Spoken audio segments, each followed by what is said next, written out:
The concern with religion and its meaning was for them rooted in two or three simple things to which I would call your attention because I think they may be basic to the whole religious quest of the human spirit. Technically, the first and important statement about the religion of the prophets is this: a conception of the sovereignty of God. For them, God was present fact.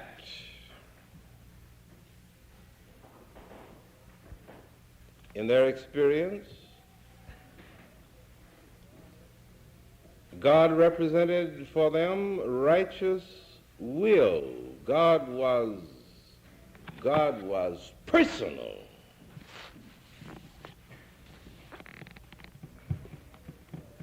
Creator of the world, he was.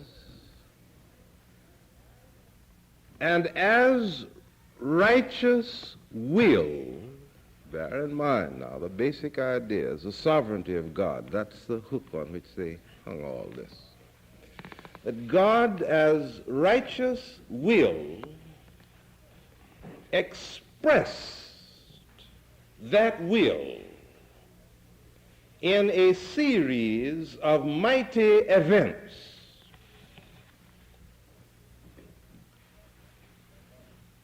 The first event was the creation of the world.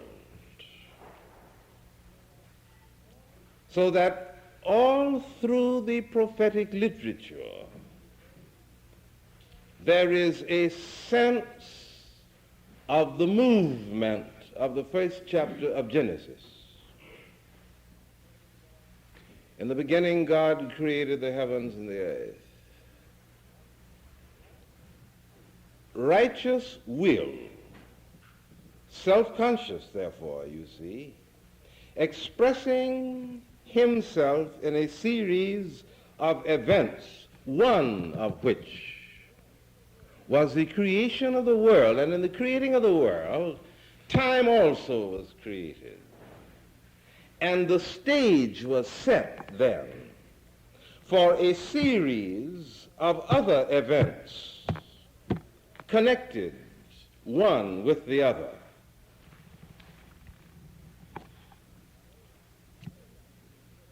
Now, many times when we study the book of Genesis, and this is not the discussion of the book of Genesis as such, but many times when we study the book of Genesis, we are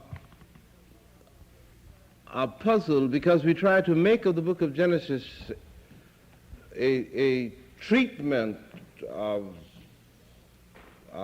geology or one of these other long ologies about how the world was made, a theory of creation, to make a scientific treatise out of it. And of course we can't do that. We get into every kind of difficulty. Men have done wonderful things. They said the 6 days do not refer to 6 24-hour periods, but they refer to 6 eons of human history, and anything to try to satisfy East and West at the same time. But the insistence of the book of Genesis is merely that the creation of the world was a divine act, a mighty act. And in the creating of the world, the whole time-space process was set in motion. And once the time-space process is set in motion, then there is a climate, an atmosphere, in which antecedent and consequent, reaping and sowing, the whole logical process of events could be fulfilled. Now, another one of these mighty acts was the calling of Abraham. And harassing Abraham's mind with with a dream, with a vision that caused the sand to burn hot under his feet always until he could get to some resting place, some specially prepared place, and that all of Abraham's seed would be blessed and would multiply and so forth. Another one of these events was the calling of Moses. And here the prophetic movement begins to take shape, for the calling of Moses ties up intimately with what, from the point of view of the prophets, was one of the central events in human history, and that was the redeeming of the Jewish people from their Egyptian enslavement.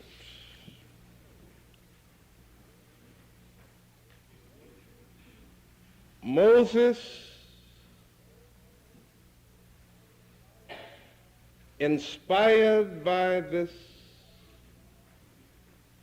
God who is the righteous will, which expresses itself in a series of mighty acts in human history, causes Moses to lead this little band of people out of their enslavement into a promised land. And as a result of that event, and as an expression of its meaning, there emerged a peculiar relationship between the people who themselves were pulled out of captivity and the God who is the righteous will expressing himself in these events. So the covenant then between God and his people becomes the centerpiece around which all of the religious experience and the prophetic fire of this long line of distinguished human spirits got its rise. The covenant was an agreement between this self-conscious, righteous will, this God, and a group of people.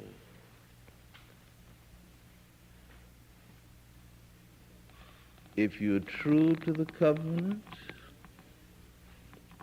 then you do show forth the fact that you are my people. If you are not true to the covenant, then you are welching on your word and on your agreement. Now that's the thesis. I don't care which prophet you look at. He moves back and forth in that area. The covenant, which is a formal and informal agreement between the God who expresses himself in these mighty acts and the people, carrying with it mutual responsibility.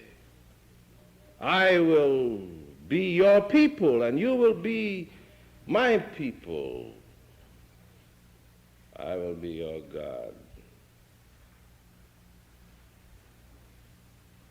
Now, in order that you might know the meaning of the covenant, I will move in your minds and in your spirits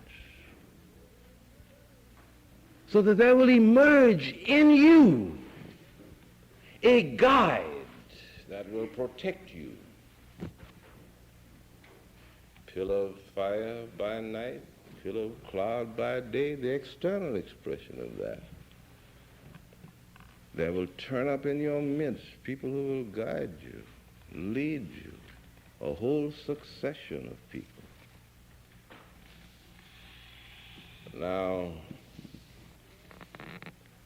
sin then for the prophets became any deviation from the private primary agreement between Israel and Jehovah. Now, if God is righteous will expressing himself in human history in this way, then it suggests, and this is the second thing in the religious insight of the prophet, it suggests that there is no event that is outside of the scope and the inclusive concern of this God who expresses himself in a series of mighty acts. One of those acts is the covenant and the covenant people. Now see what that does. It's a highly, the prophets could not arrive at that position immediately. For at first, you see, the covenant is something that belongs to me and to my people. And it belongs to us because of a peculiar relationship between us and between God. Standing within that context, we can look over there at all the other people and say, well, I don't know how it happens that we over here, but we are, and you over there. I'm sorry for you.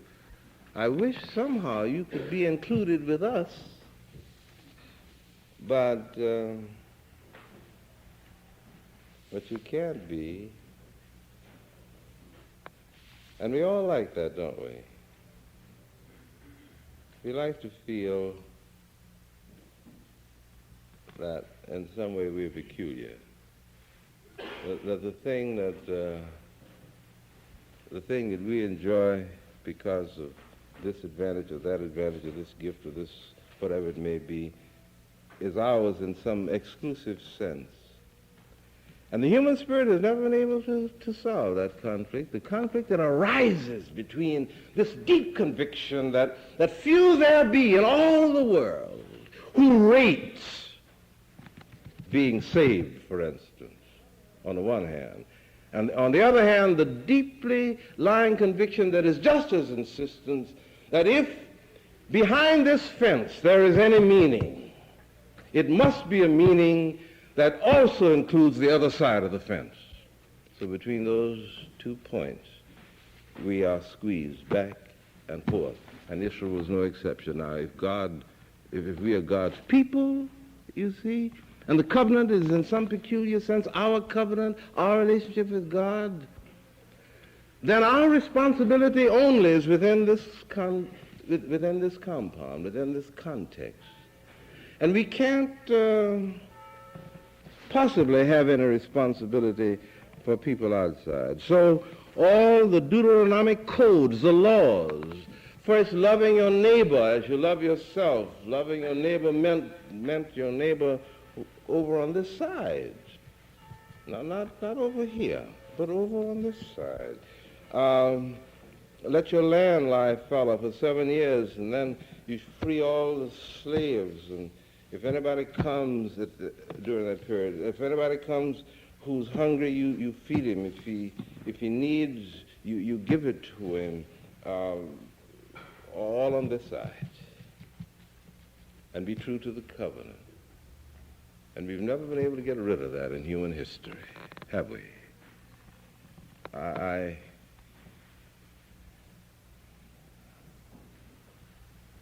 don't know. we can't get rid of the feeling that what is binding for my we group is binding in a way that does not reach over. Now, there were prophets there, and this is the important thing. There were prophets then who couldn't ever get outside this fence.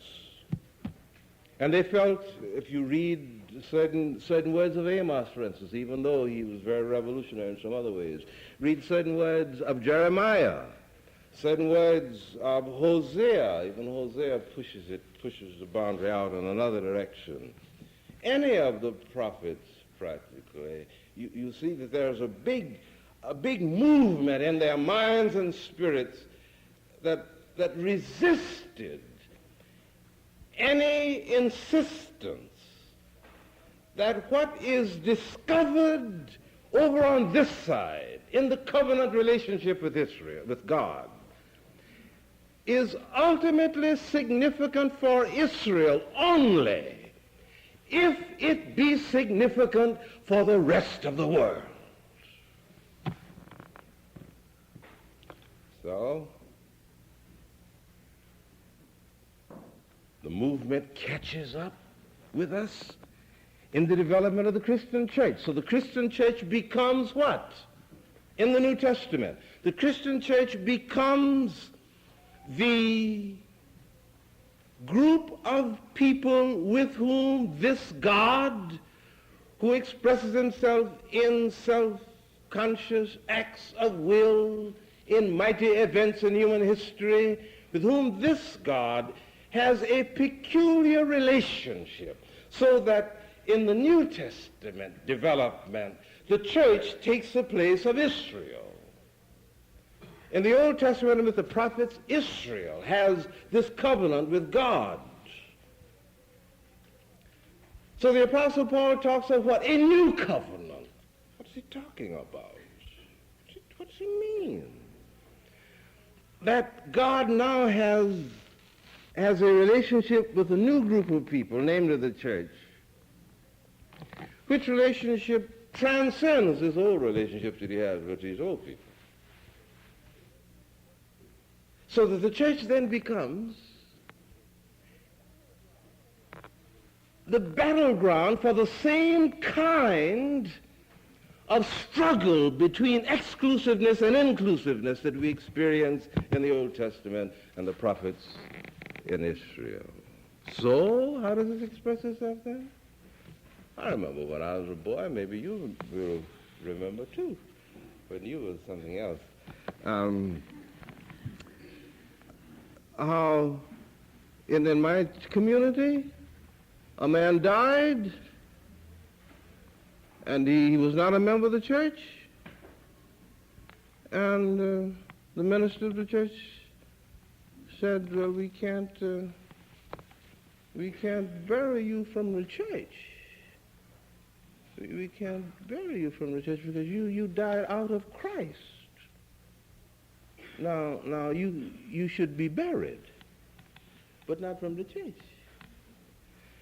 And then so he refused to do it. But there was an evangelist in the community who recognized that this was a golden opportunity.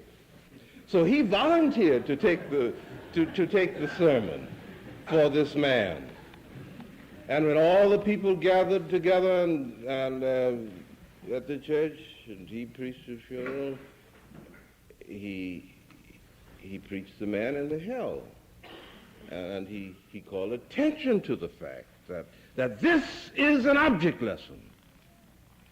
If you live out of the church, you die in your sins and you go to hell. Now, that is just the logic of the various levels of exclusiveness that we practice. It doesn't have to be in religion, but it takes that. The exclusiveness which the prophets felt as true Judahites, and and the exclusiveness, the inclusiveness rather, which they felt at moments when the movement of the Spirit of God was triumphantly radical in them, precipitated a conflict that moved straight down the center of Israel. And the same now. Dear old Augustine,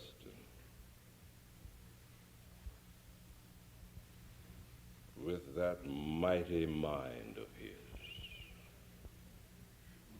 holding in its palm the mental stability of an empire, while the political expressions of that empire disintegrated. How did he do it? He did it by insisting that the kingdoms of this world and the kingdom of God transcended the kingdoms of this world, and therefore the kingdoms of this world may disintegrate and collapse and so forth and so on. But if you are in this other kingdom, you will be salvaged. And out of that came quite logically and consistently a doctrine which is fundamental in Catholicism even to this day, that the church, which now is just equivalent to the community of Israel, you see, the church, outside of it, there can be no salvation outside of it. So if you accept the church, then it means you accept the medicine of salvation. And the medicine of salvation is what? The sacraments, baptism, this. And if you accept that medicine, then you are on this side. And what happens to people on the other side who are outside of that? Go back and read the prophets. And at once you will see the struggle that the prophets had with reference to the ethical meaning of all kinds of human relationships in the context of this covenant, and transfer the same thing into the New Testament or into our own period in human history, and you see the problem has remained essentially the same. Now, finally, even though the prophets did not consistently solve the problem, they recognized it. And you see what the problem is now. But one or two of the prophets spilled over and felt that the only meaning that the covenant had was at last expressed in spreading the boundaries of the covenant until it included the whole human race. And God then becomes not merely, Jehovah becomes not merely the God of the covenant with Israel, but the God of the whole universe, who has a covenant with all of humankind and all of human history. And therefore, the logic of that is that since the creation of the world, and I'm almost through now, since the creation of the world was one of the mighty acts of God that precipitated this whole process, and since he is involved then in the world and all of the events of human history, which gives to human history a great meaning and a great dignity. For how desolate is the human spirit if it feels that in all of the ebb and flow of events, the individual or groups of individuals are stranded, isolated, and alone in the vastness. That's the desolation where men do not have this other position. Now, the prophet said, since God did this, then the redemption of the world is the concern of God. The redemption of the world is the concern of God. And how did the prophets deal with that? They dealt with it in terms of their interpretation of the meaning of the future.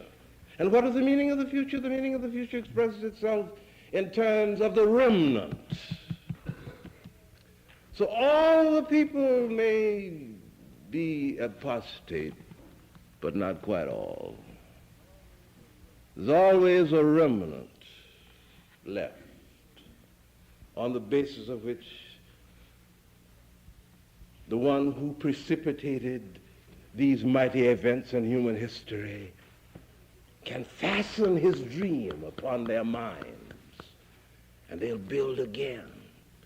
And then even though that civilization disappears, out of it will be another remnant, a growing edge, if you please. So the prophets felt that even though they had a conscience about human history and about human sin, the redemption of the world was also to be one of the mighty acts of God. It is a very interesting thing. So in all then of all the pictures that you get, even in the New Testament with the church, because the church picked up the same idea. The redemption of the world finally will be one of the mighty acts, and for Christian theology, again and again, it is regarded as the final act. And in the thinking of Jesus, you remember, the same sort of picture emerges. At the end of human history, the great judgment scene, all the people are there, sheep on the right, goats on the left.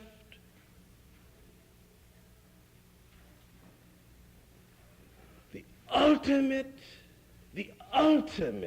meaning of human history is never in the events of human history, but the ultimate meaning of human history is in the mind and the spirit of him out of whose stirring movement the whole creative process emerged. Now, that means what? It means, you see, that you can decide that since the remnant is in God's hands, God's going to do this anyway. Just at any point you're doing anything. You can just sit it out. If you can just sit it out, then he'll do it. Now, there's an abundance of material on that side. Because when you examine your own life, you see many times that after you've worked hard, exhausted everything you know to exhaust, the thing happens without your effort. And then sometimes when you put forth every effort that you can to hold it back, it moves on. When you put forth every effort you know how to make it come to pass, it doesn't come to pass. The same movement expresses itself in our religious development. For any person who's acquainted with prayer and the meaning of prayer recognizes at once that sometimes you fulfill all of the requirements of spiritual exercises. You get your spirit quiet, your mind in focus. Everything in you is in one moment of suspended waiting for the invasion of the Spirit of God, and nothing happens. And then there's some other times when your mind is full of all sorts of things, and you're just in one ball of chaos and confusion. And right in the midst of all of that churning disorder, a strange new sense of meaning begins to gather together inside of you. And you feel warm and whole and clean, even though you know you're dirty. The movement of God. So that even in the dimension of the spiritual life, there is this X process. So the prophet insisted that everybody, and this was the cleverest insight of them all, I think, clever in the true sense of the word. Everybody in any civilization, any community of Israel, everybody stood in candidacy to be the remnant. So I'd better be careful because I might be the remnant.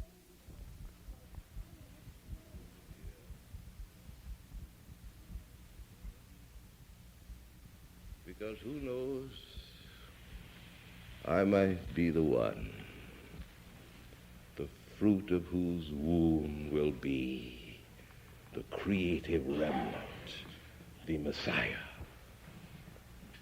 And with that notion, you see, with that notion, the prophet placed a social responsibility upon the individual, even though the ultimate responsibility for the redemption of the world rested in the mind and on the heart of him who, by a series of mighty events, created the world. And so, whether we be Jew or Gentile, agnostic, atheist, freewheeler, whatever we may be, every single fundamental moral and ethical concept that influences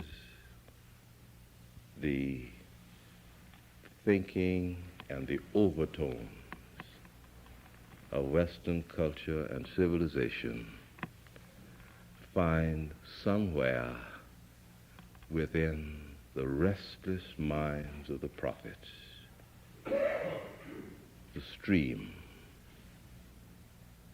that feeds them and sustains them. And I'm happy to be a part of a tradition so rewarding and so disturbing.